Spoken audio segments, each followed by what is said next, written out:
Hey everyone, Viktar The Barbarian here, and if you hear that noise off in the background a little bit, that's my graphics card, and it's kind of been part of the reason why I haven't really been making videos, because one, I can't record audio really with this. I mean, it's a constant humming because this thing's dying.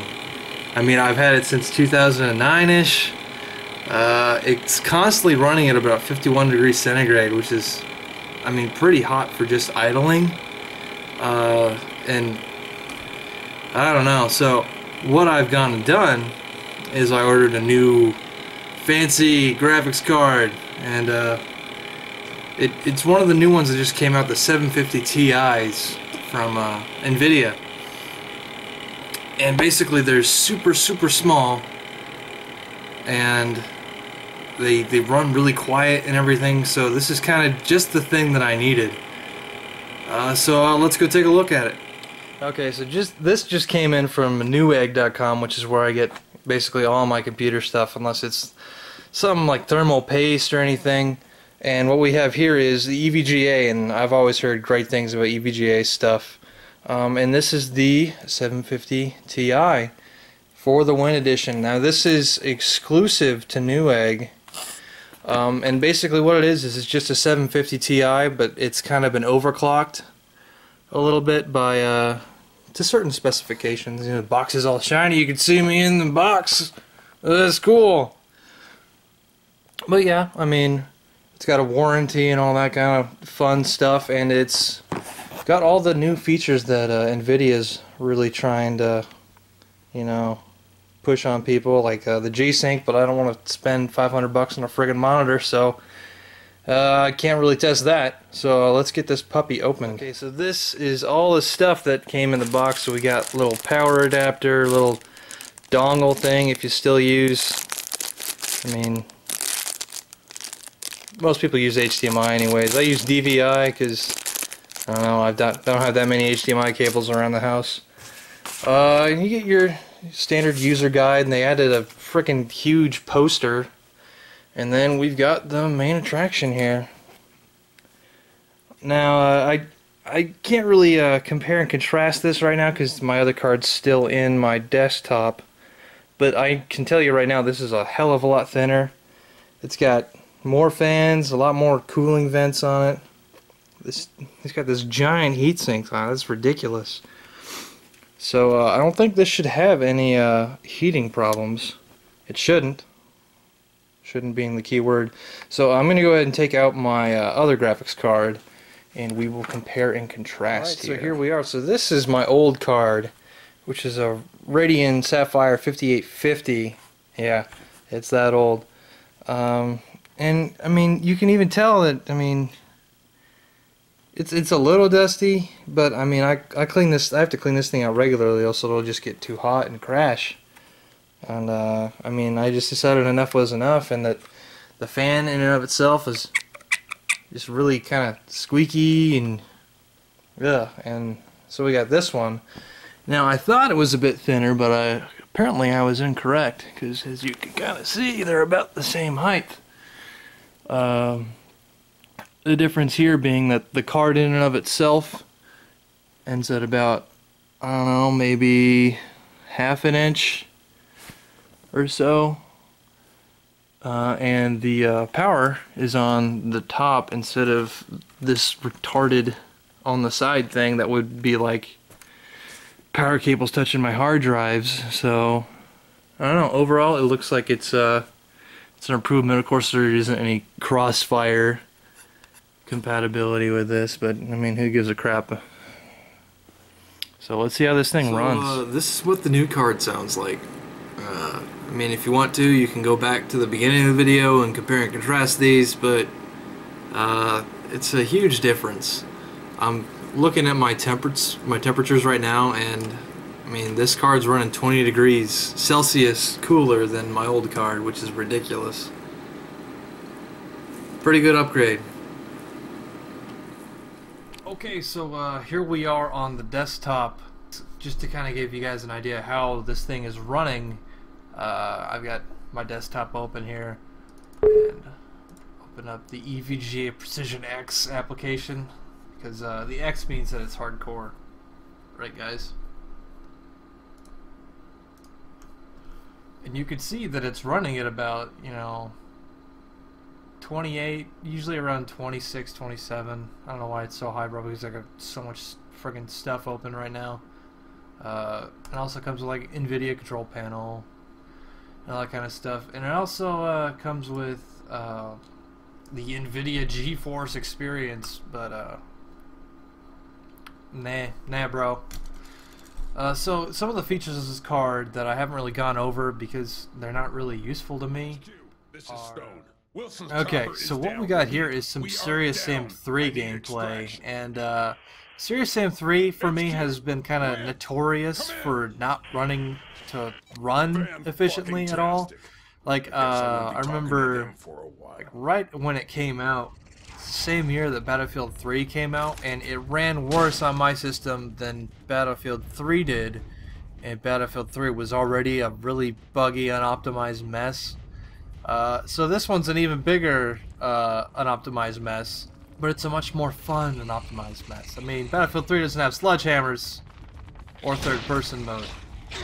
But anyways, as you can see, it's running pretty effectively. I chose this level because there's a lot of like particles, and there's just a lot of bad guys, and it's really, really big.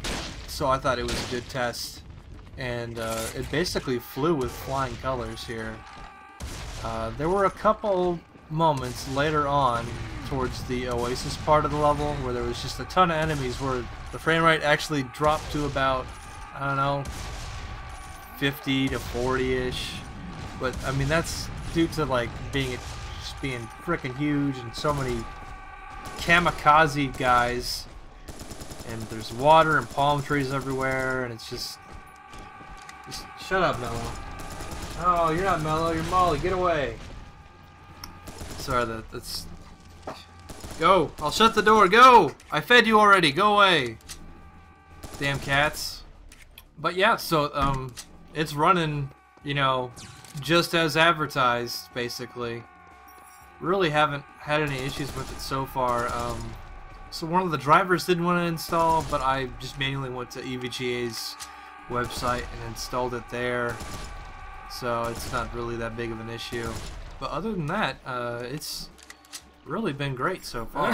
Okay, so I got the GeForce Experience thing running here. It wasn't because my drivers were screwed up or something. Anyways, so basically, GeForce Experience optimizes your games by downloading personalized graphics settings from the Nvidia cloud. But yeah, whatever. And then, you know, driver updates and rig. And then there's shadow play. This is the thing I was talking about earlier. So basically, it records from the card, and then you can stream, and then you can toggle cameras on, and I don't know, it's kind of, I don't know if I'd ever really use it. I mean, I guess for convenience. I don't know how well it'll work on the card. I guess I'll have to experiment with it and see if it's better than some of the... get out of here, Windows. See if it's better than some of the alternatives that I use right now. So you can go up here and push the little shadow play button, and you turn on flip switch. There you go. And then you could switch it to, you know, manual, and like there's shadow and manual recording modes, and then like shadow basically saves the last 5 minutes of recording, and manual, it's just like fraps or DX story. Then the quality and all that kind of stuff, and the audio, you can change the in-game microphone or no, you know. Custom, why can't I customize? And you can log in through Twitch with the Twitch API. So that's kind of cool. I'll see how that works. Turn this off. I don't want. And then there's Nvidia Shield again. For those of you that don't know what Shield is, it's basically Nvidia. It's like a cloud gaming handheld type deal. Apparently Total Biscuit has one. I don't see the use in it at all.